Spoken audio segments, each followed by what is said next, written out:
3 مشروبات هتساعد الطفل وحتى الكبير في تهدئة الكحة.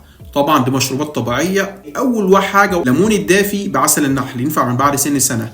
تاني حاجة الزنجبيل دافي برضو ونحليه بمعلقة عسل النحل، وده بعد سن سنة. وتالت حاجة اللي محدش بيجربها خالص وهي ممتازة جدا جدا، ورق الجوافة الناشف من عند العطار، وبنغليه ويشربه الطفل، وده ينفع من 6 شهور. طبعا الكحة لازم فحص بالسماعة مع الطبيب عشان يحدد السبب، لأن أسبابها كتير.